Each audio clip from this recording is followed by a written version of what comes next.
Hey everyone, welcome to my YouTube channel Flying Colors. So, as I said, I'll give you a video on how to do chemistry of class 12 in order to score 95% and above. So, I'm going to tell you how to read physical, organic, inorganic chemistry, numericals, reaction, what to do, what not to do in order to score well because you all are new to the class. So for more updates, you can subscribe the channel, and if you like the video, please like it and in the comments mention what type of videos do you want in future. So let's start. Chemistry का जो board का exam होता है वो comparatively बाकी board के exam से easy होता है. क्यों? क्योंकि ये जो है एनसीईआरटी बेस्ड सब्जेक्ट इंक्लूड करता है और इसमें हमें रिफ्रेशर्स को बिल्कुल भी रेफरेंस नहीं देना होता. Refresher mean side books. Okay, so today I tell you how to do physical chemistry. हमें पता है फिजिकल केमिस्ट्री में न्यूमेरिकल्स इंक्लूडेड होते हैं, बट अगर मैं आपको 12th का एग्जाम का पेपर दिखाऊं या फिर उसकी बात करूं तो 8 to 10 मार्क्स के न्यूमेरिकल्स आते हैं. And if I talk about 2020 का बोर्ड एग्जाम तो उसमें 9 मार्क्स के न्यूमेरिकल्स आएंगे, क्योंकि हमारे पास 3 चैप्टर्स हो गए थे फिजिकल केमिस्ट्री के, तो 3 नंबर का हर चैप्टर से एक क्वेश्चन आए. Now how to do those numericals. अब वो करने कैसे होते हैं? वो कैसे करने होते हैं? अगर आप एनसीईआरटी के इन टेक्स्ट के या आउटसाइड के न्यूमेरिकल्स कर लें, इन टेक्स्ट न्यूमेरिकल्स एंड जो आउटसाइड एक्सरसाइजेस में दिए हुए हैं, then those are more than enough.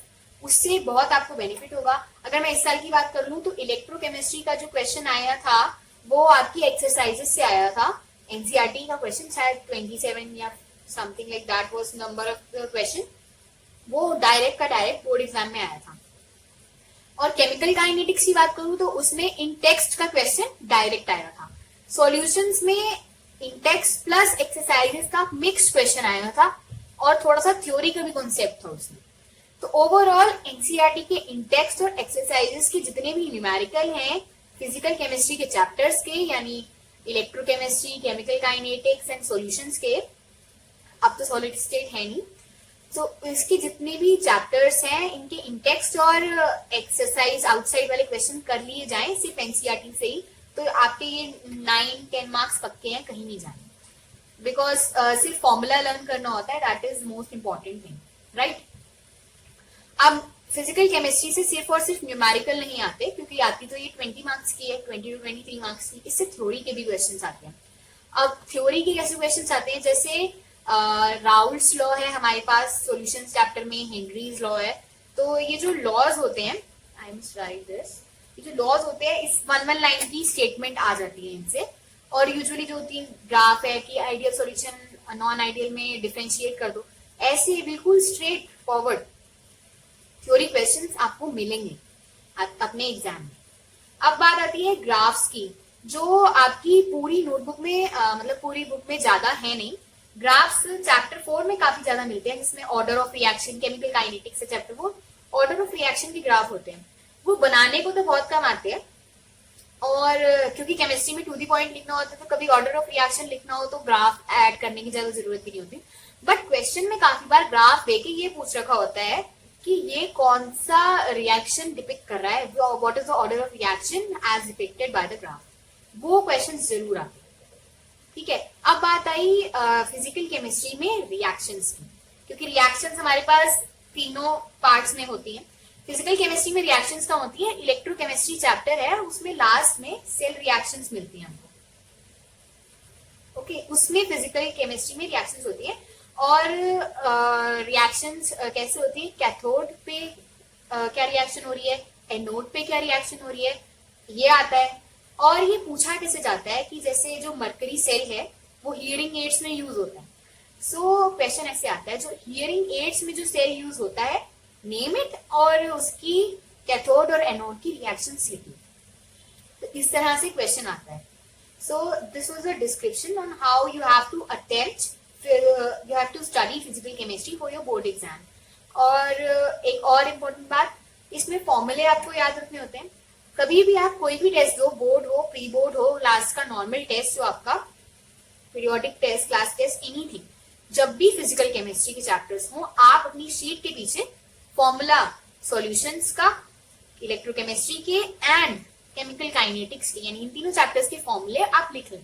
तो ऐसा होता है कि हड़बड़ी में लास्ट में बच्चे को फॉर्मूला ही नहीं याद आता, उसे पता है क्या करना है बट फॉर्मूला ही नहीं आ रहा था। अपॉन में ए अपॉन बी है तो फॉर्मूला बी अपॉन ए हो जाता है इन मोमेंट पे। तो ये बहुत ज्यादा एडवाइजेबल होता है कि आप एक बार लिख लें सारे formulas. So now if I move to organic and inorganic chemistry, so let's move to organic chemistry. First हमें पता है कि ऑर्गेनिक केमिस्ट्री मैक्सिमम मार्क्स की आती है बोर्ड एग्जाम में, सो इसकी सबसे ज्यादा वेटेज होती है। सो ऑर्गेनिक केमिस्ट्री एक बहुत बहुत बहुत इंपॉर्टेंट पार्ट है क्लास 12 केमिस्ट्री का, और इसमें सबसे ज्यादा मेजर पार्ट हमारा होता है नेम रिएक्शंस का। अब नेम रिएक्शंस ऐसी चीज है जो डायरेक्ट क्वेश्चन में भी आपको मिलेगी, जिसका मैकेनिज्म वैसे कम पूछते हैं, और ये आपको डायरेक्ट क्वेश्चन में सबसे ज्यादा मिलती है। कन्वर्जन्स इसी के आते हैं, जैसे how will you convert methanol to ethanol, ऐसे कन्वर्जन्स। रिएजेंट्स गिवन होते हैं, जैसे मीथेनॉल से इथेनॉल बनाना है तो क्या यूज करेंगे, रिएजेंट्स पूछे जाते हैं। और थोड़ी बहुत रीजनिंग भी आती है, वो रीजनिंग आपको एनसीईआरटी के इंटेक्स्ट में और आउटसाइड क्वेश्चन में मिल जाएगी। अब एसर्शन रीजन और एमसीक्यूज के जो क्वेश्चन होते हैं वो आएंगे ऑर्गेनिक केमिस्ट्री से, तो कैसे करने होंगे। अगर ऐसे क्वेश्चन ऑर्गेनिक केमिस्ट्री से आते हैं और आपको अटेम्प्ट करने ही करने हैं, यानी you have to make it to more than 90% of the paper, then you will have to read NCERT line by line when it comes to organic chemistry। और ये बहुत जरूरी भी है आपका कॉन्सेप्ट बिल्ड करने के लिए, और आपको फिर ऑर्गेनिक केमिस्ट्री में फुल मार्क्स मिलेंगे। And what more you want. Mechanism सारी रिएक्शन के नहीं आते, NCERT is full of mechanism. Chapter के पेजेस देख के डर मत जाना। मैकेनिज्म मैं बता दूं, सबसे ज्यादा dehydration of alcohol to form alkene and ether, सबसे ज्यादा यही आता है। और भी 2-3 आते हैं, वो in future I tell you. In future I also give you most important name reactions, जो सिर्फ आप वही पढ़ के जाओ तो 95% स्कोर कर लोगे, इनफैक्ट उससे बाहर नहीं आएंगे। और कुछ नेम रिएक्शंस को लर्न करने के भी तरीके। And you know organic chemistry वो पार्ट है केमिस्ट्री का which requires repetitive revision, means you have to do it again and again and again. You don't have to stop when you do organic chemistry, और ये बार बार करनी ही पड़ती है because और अगर आपके एग्जाम में भी आप बैठे तो पेपर अटेम्प्शन में भी मैं यही कहूंगी हमेशा ऑर्गेनिक केमिस्ट्री सबसे पहले अटेम्प्ट करें। वो आप कैसे करेंगे that also I let you know. So now let's move to inorganic chemistry, which is most horrible for some of the students because this is full of reactions and वो reactions नहीं याद होती। सबसे ज्यादा haunted chapter जो पूरी 12th का है which is known as P block, वो भी इनऑर्गेनिक का पार्ट है। डी और एफ ब्लॉक से भी काफी बच्चे डर जाते हैं, बट बिकॉज वो इनकी रिएक्शन से डरते हैं। इतना भी डरने की जरूरत नहीं, क्योंकि मैं बता दूं कि रिएक्शंस सारी नहीं करनी होती, कुछ ही रिएक्शंस करनी होती है। That also I let you know in future कि कौन कौन सी करनी है, तो कभी भी इसकी रिएक्शन देख के आप मत डरना। सबसे पहली बात, पी ब्लॉक में जो प्रोसेसेस होते हैं जैसे कॉन्टैक्ट प्रोसेस, डेकन प्रोसेस, ये वगैरह, इनकी मतलब ये प्रोसेसेस जरूर याद करके जाओ, इससे आधे से ज्यादा रिएक्शन तो याद हो जाएंगे, जो मोस्ट इंपॉर्टेंट है। एंड 2020 के एग्जाम में तो 15th group of P block हट गया था, जिसकी वजह से मैक्सिमम रिएक्शन का पार्ट ही हट गया है इस चैप्टर से, so it has made it easier. 18th group यानी नोबल गैसेस वाले जो ग्रुप है उसकी रिएक्शंस बहुत इजी है, बहुत बहुत बहुत ज्यादा इजी है। 17th ग्रुप को एनसीईआरटी से रीड करना बहुत जरूरी है। और ग्रुप 16 की रिएक्शंस है जो आपके पास टफ बचती हैं, उसमें भी आपको छांट कर अलग कर कर वो रिएक्शंस दी जाएंगी जो आपको पढ़नी है, ठीक है। सो पी ब्लॉक से डरना नहीं है, और प्रोसेसेस की रिएक्शंस जरूर पढ़नी है, प्रोसेसेस की। ओके, अब डी और एफ ब्लॉक में वो है रिएक्शंस कुछ जो फॉर्मेशन ऑफ Na2CrO4 वगैरह की है, तो वो प्रिपरेशन वाली प्रोसेसेस यानी प्रिपरेशन की रिएक्शंस वो डायरेक्ट एवरी ईयर, मतलब एवरी ऑल्टरनेट ईयर जरूर आती है, 2020 में भी आई थी। तो डी और एफ ब्लॉक की प्रिपरेशन बहुत इंपॉर्टेंट है when it comes two reactions. अब इनसे ज्यादातर रीजनिंग क्वेश्चंस आते हैं, और तो कुछ बचा नहीं इसमें। रीजनिंग क्वेश्चंस आपको आपकी एनसीईआरटी बुक में इन टेक्स्ट के जो क्वेश्चंस हैं और जो एग्जांपल्स हैं, मोस्ट इंपॉर्टेंट लाइन, जो एग्जांपल्स हैं और जो इन टेक्स्ट के क्वेश्चंस हैं उससे बाहर मिलती नहीं। सीबीएसई सैंपल पेपर उठाओ या सीबीएसई का पेपर उठा लो, सेक्शन डी के लास्ट 2 क्वेश्चंस देख लो, डी और ए ब्लॉक से आए हुए हैं, वो डायरेक्टली इन टेक्स्ट और एग्जाम्पल से दिए हुए क्वेश्चंस हैं। और अगर आपको इससे भी ज्यादा मतलब थोड़ी और प्रिपरेशन करनी है, you don't want to take any chance, तो आप एनसीईआरटी के एक्सरसाइजेस जो बैक एक्सरसाइजेस है वो भी कर लो। तो उसके बाद पी और डी पीडीएफ में आपको कोई कुछ बाहर से नहीं मिलेगा। Now it comes to metallurgy. Metallurgy में भी सब कुछ नहीं पढ़ना होता है, वो भी मैं आपको बता दूंगी फ्यूचर में कि क्या पढ़ना होगा।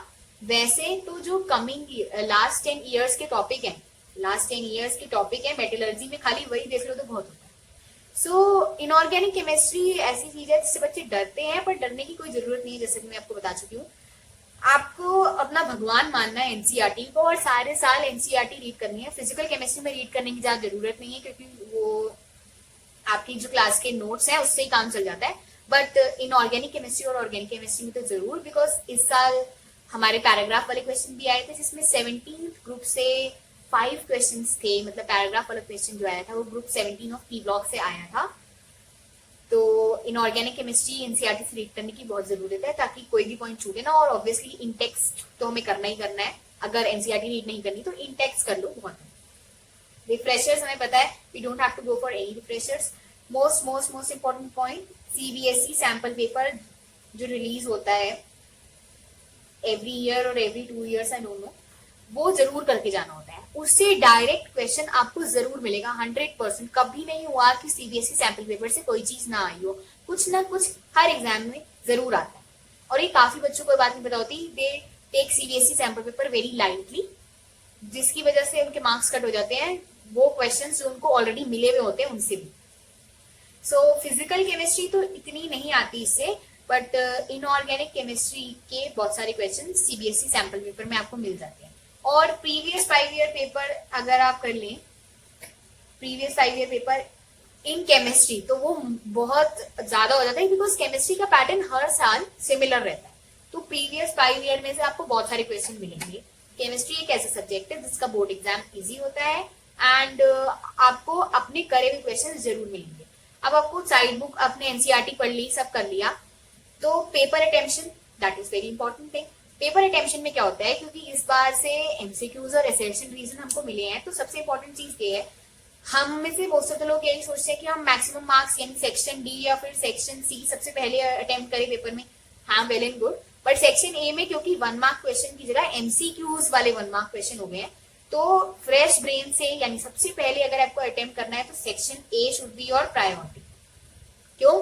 क्योंकि एमसीक्यूज और असर्शन रीजन में तो दिमाग लगाना ही पड़ेगा आपको, भले ही आपने कितनी बार भी एनसीईआरटी पढ़ ली। मैं डिमोटिवेट नहीं कर रही हूँ, बट फ्रेश मूड से करो तो अच्छे से हो जाएंगे ना, बिकॉज 1 मार्क टोटली डिडक्ट होगा या फिर टोटली मिल जाएगा। There is no chance of 0.5, तो पहले कर लो, दैट इज वेरी गुड।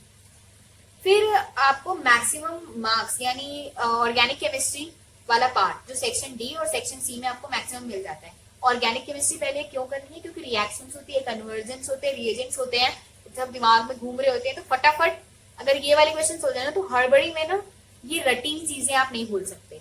जो आप भूल सकते हो वो ऑर्गेनिक केमिस्ट्री भूल सकते हो, क्योंकि फिजिकल केमिस्ट्री की तो आप जाते ही फॉर्मूलाज अपनी शीट के पीछे लिख लोगे, तो उसमें तो आप कुछ भूलोगे नहीं, क्योंकि जो कॉन्सेप्ट बिल्डअप होता है वो स्टार्टिंग से होता है और कॉन्सेप्ट आप नहीं भूल सकते at the time of exam.